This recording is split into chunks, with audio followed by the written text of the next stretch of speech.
Have you ever wondered who the real assassins of history are? I'm not talking about the ones you see in movies, but the real-life hitmen, paid, trained, and hidden in the shadows. This isn't just about crime. It's about power, politics, a hidden form of warfare waged by proxy. Let's start with a name that sends chills down the spine.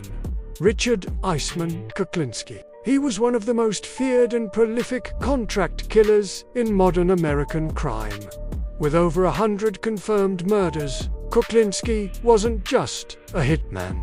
He was an instrument of organized crime, a weapon wielded by the powerful.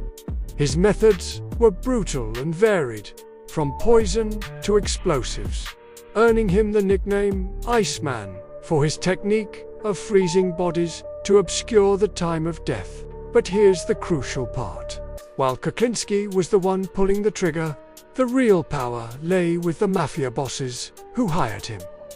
Men who stayed in the background, who never got their hands dirty, yet orchestrated immense violence and chaos. The Iceman story reveals a fundamental truth about these deep criminal networks. They rely on proxy killers. These individuals are deliberately kept invisible to the public. Yet they are absolutely central to maintaining and expanding organized power.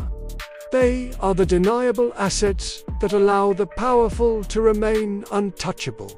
But the story gets even murkier.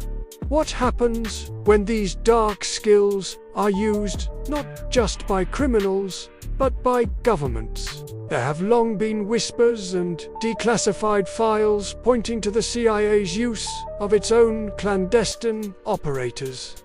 People recruited from the fringes of society, sometimes from the criminal underworld itself, to carry out assassinations in the name of national security. These aren't rogue agents. They are part of a calculated strategy. During the Cold War, for instance, figures were targeted who were seen as threats to American interests. The logic is simple and terrifying. Why risk a full-scale war when a single, untraceable operative can eliminate a problem? The CIA would allegedly use mafiosos and other criminals, leveraging their existing networks and their willingness to operate outside the law.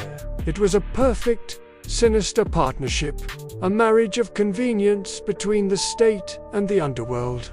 So, from the mob's enforcers to the government's secret assassins, the pattern is the same. A powerful entity identifies a target, and a deniable asset is deployed to do the dirty work. This system creates a buffer, a layer of separation that protects the true architects of violence. In our next episode, we'll dive deeper into how these government-backed assassins are trained and what happens when they go rogue. Make sure you subscribe so you don't miss it. Thanks for watching.